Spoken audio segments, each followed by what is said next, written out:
Paris is one of the most beautiful cities in the world. But underneath that beauty is an empire built on death. You expect to go there and see romance. You go there for romance, cafes, and history. But for me, I was a little more obsessed over what existed beneath the surface. Millions of people walk through Paris every single day without realizing what rests beneath their feet. Sometimes the darkest places force us to confront ourselves the most. This is a story through history, fear, hidden legends, psychology, and human curiosity that is the Paris Catacombs. Welcome back. This is Roxy's World Adventures podcast, and I'm your host, Roxy. We're going to be talking about the catacombs today, Paris Catacombs. This was an obsession of mine. I'd always wanted to go to the catacombs. And if I went to Paris, that was one of the locations that I was going to go. And I didn't care who was with me. I was going to bring them regardless. It ended up being my sister, but she enjoyed it. She had a good time and she humored me. We'll just put it that way. But yeah, Paris is just bustling town that's beautiful. So many sights, such history there. The Eiffel Tower is beautiful. There's a lot that goes on the streets of Paris. And it's crazy that a lot of people don't know about the catacombs that exist underground. The history of the catacombs itself, there were ancient limestone quarries beneath Paris that helped build much of the city itself.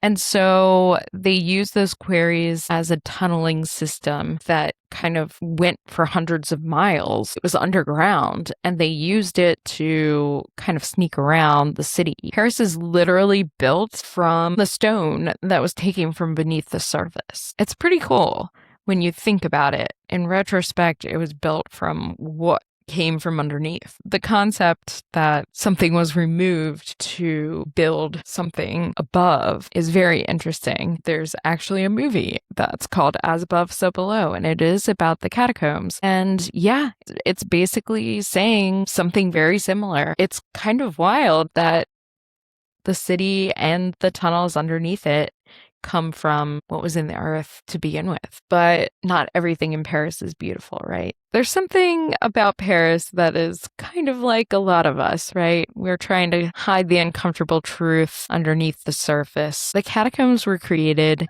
in the 1700s. It was basically because the Catholic churches, this is how religion was back then. And just in general, funerals where burials happened, they would have to happen at a church. And that didn't change until much later on in America. America started the change from that because all of these church graveyards were becoming way too oversaturated with people. It was overcrowded. People were literally being sandwiched in graves. So you would have like one guy all the way down on the bottom, then you'd have someone on top of him, then you'd have someone on top of him, then you'd have another body on top.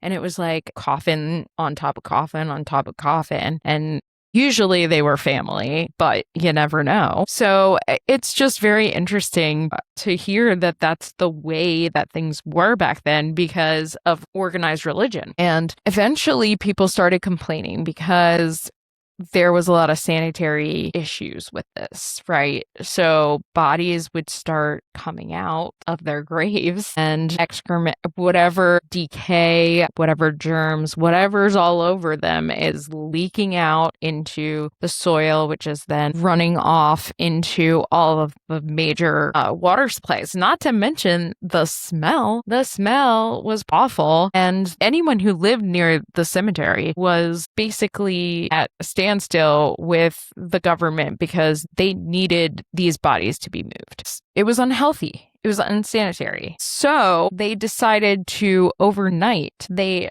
took the bodies from the graveyard and brought them down into the tunnels underground. And that's how the catacombs became the catacombs.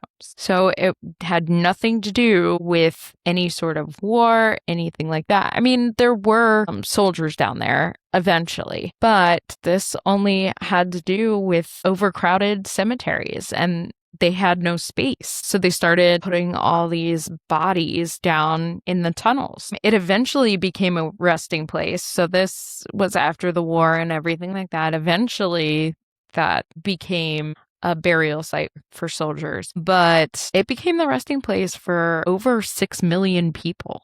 On top of that, so they're doing this in the middle of the night so that people don't know. And then when people go to the cemetery to look for their loved ones, they can't find them because all the graves have been dug up. And they were like, well, where are they? And nobody really had a good answer because they didn't have anything organized down in the catacombs. It was a weird time for everyone. It was a weird transition. They even brought priests in to bless the bodies after being removed from the graveyard to make sure that they were still, blessed, even though they weren't next to the church. It's very interesting how generations disappear into history. There's still people that don't know the catacombs exist. Most tourists, at least, that go to Paris are there to see the Eiffel Tower, any of the big sites, walk down the market street, stuff like that. But I'm always interested in the weird stuff. Like, I want to see the things that not a lot of people go to look at. And it's not that I hate crowd, and it's not that I don't want to see those things, because I did see the Eiffel Tower when I was there. I did see some of the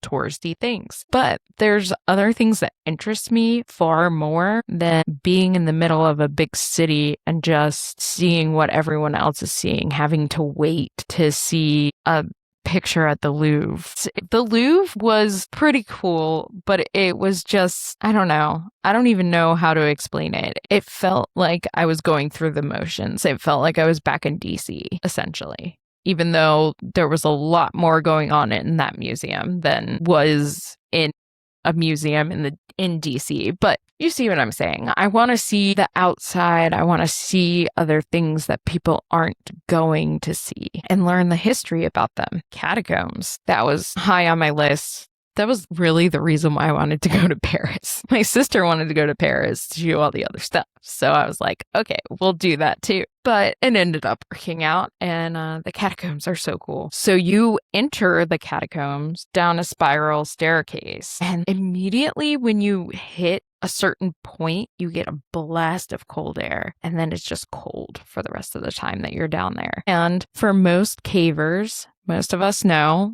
that underground is a very comfortable 54 degrees, and it stays that way. We knew to bring our sweatshirts with us, but it was pretty wild just hitting that air and realizing how deep down we were getting. There's a famous warning at the entrance. There's a sign.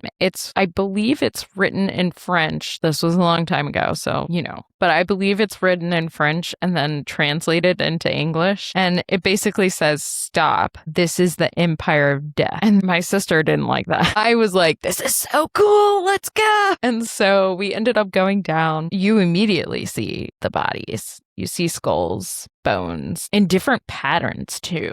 It's not just stacks of things. I mean, some of them are in stacks, but mostly it's designs. So they have it all laid out where heads with cross bones, and then sometimes there's bones going up, so it's in a pattern. It looks like it was built into the wall, it was built from the bones. And then they have skulls in different patterns going up. Some of them were in like T shapes.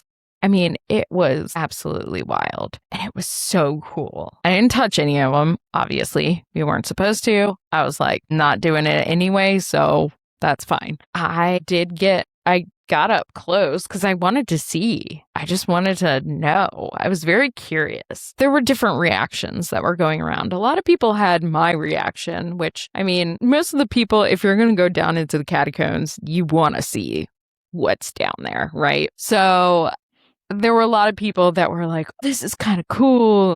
There was a lot of awe, but there was also some fear. There was also some, wow, I can't believe how many bodies are down here. Some people were not really interested. Like, they did not want to be there, but whoever they were with wanted to be there. My sister was cool as a cucumber. We were having a great time down there. And we were trying to figure out, I was like, I wonder if we can go into the tunnel system.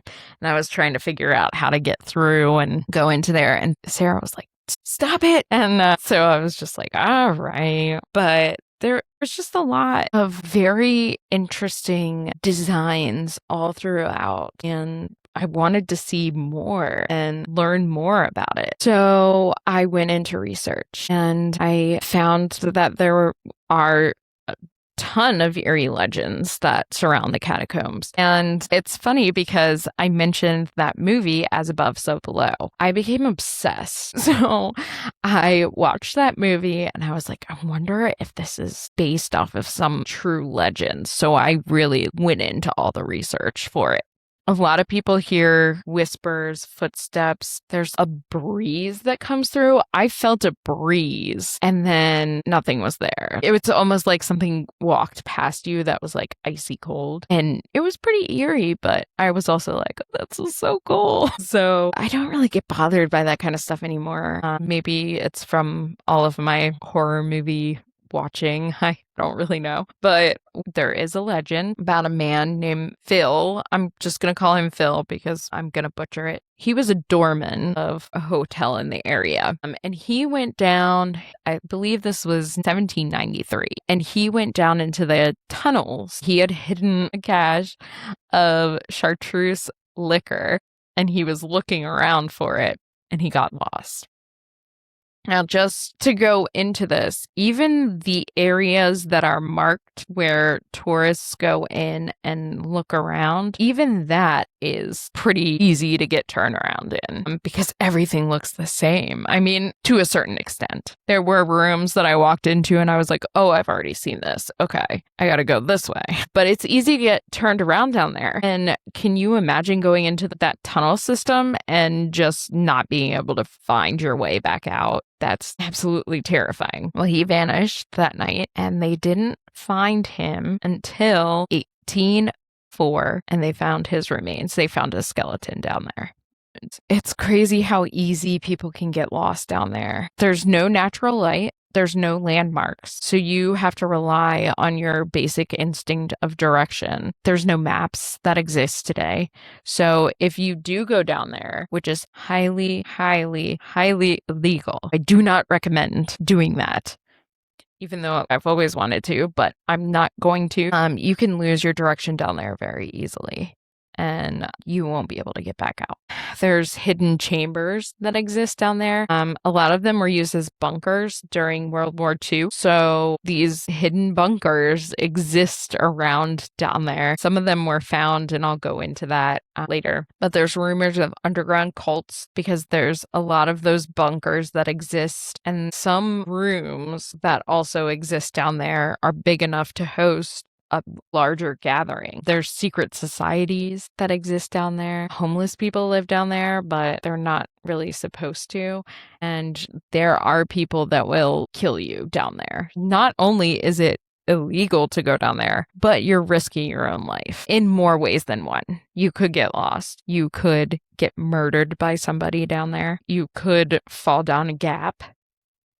There's plenty of reasons why you should avoid the underground tunnels. However, people go down there. They're called cataphiles, and they want to explore the tunnels underneath. There are a couple of YouTubers that went down there. One was shown to me by my cousin, Magnus Midbo, and he's a Norwegian YouTuber that's known for climbing. So he was going down there to rappel down into a room that he had heard existed down there. And he wanted to go down and see what that was all about because he had heard the rumors. And so he contacted a few people in the area, and eventually he was contacted back by a guide who took him down into the catacombs. He filmed the whole thing. There's a video up on YouTube. I will put it in the show notes for you guys because it's pretty cool. And they found a bunker in the video, and then he rappels down into the room and he looks around and he's like, oh my God, I can't believe this place really exists. And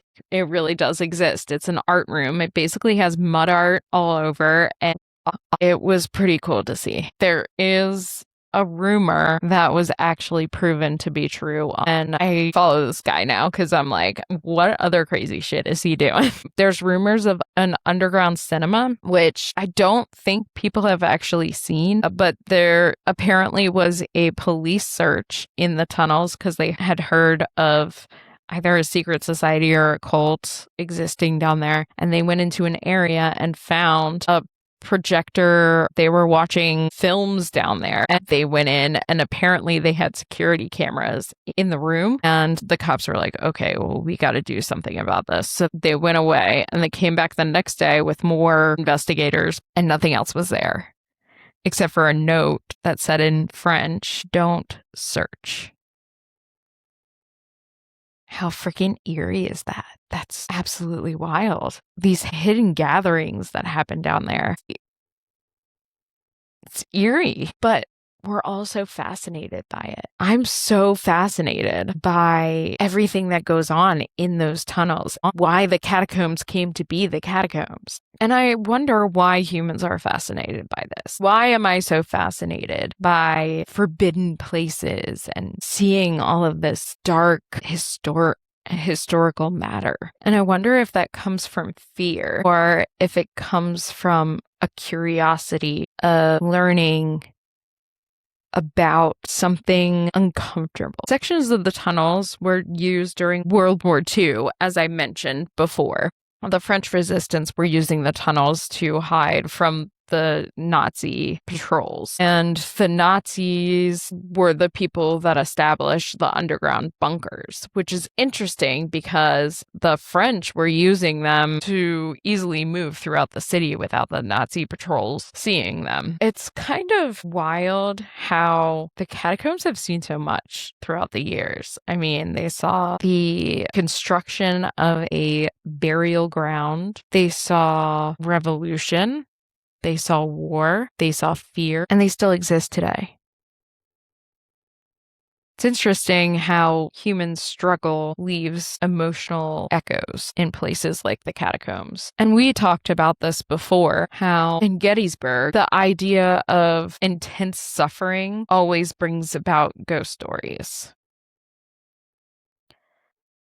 Going back to why people are so connected to that death, tragedy, mystery, dark history, feel as though they're confronting a fear of what happens when you're not there. A lot of people ghost hunt. A lot of people go and search for answers. A lot of people read the history and try to make sense of it. I feel like I went there because I always am attracted to the darker side of history. I like hearing the stories that are cautionary tales and things that would scare other people. And I think it's just because I like to confront my fears now. I like to go out there and have a reason to see all of the trauma that existed years ago. I think that modern life kind of, as I was saying before, with the usual sights of Paris, it kind of just disconnects us, right? We're just walking around seeing what everyone else is seeing. We're like, oh, cool, I saw that. Click, that kind of thing. But places like the catacombs, they kind of force reflection, right? Because you're sitting and you're looking around at all of these dead bodies. You're looking at skeletons. You're looking at bones of people. Just reflecting on that moment that isn't done by lights from the Eiffel Tower. As I said before, the catacombs bring out these ghost stories that exist in places like battlefields, haunted forests, abandoned towns, ancient ruins. And a lot of my healing has come from discomfort. And I feel like you have to push yourself out of the comfort zone to fully heal and gain the right perspective on things that happened, whether you like them or not. You can't just make them disappear. They happen. And adventure and exploration helps bring that into perspective. Meaningful travel changes people because it challenges emotional numbness. Emotional numbness is caused by doing the same thing over and over again and seeing the same thing on Facebook, Instagram, YouTube, wherever you get your media, seeing it over and over again, and then going and seeing it yourself and being like, oh, okay, well, I've already seen this before. Okay, cool. Click. Is that really worthwhile? So the next time you go and explore Paris and you walk around in the night air, remember that there's millions of skeletal remains that rest below your feet. Every city, every person, every life has hidden layers beneath the surface. Maybe the reason places like the catacombs affect us so deeply is because they remind us that life is temporary and that we should stop waiting to fully live it. If entire worlds can exist beneath our feet without most people noticing or even knowing, what else are we walking past in our own lives? I would love to hear your answers to the question and comment on your perspective of the catacombs. Have you visited them? Or send me your own story of something similar. I would love to hear from you. Follow Roxy's World Adventures for more stories where history, travel, healing, and the unexplained collide. Explore on.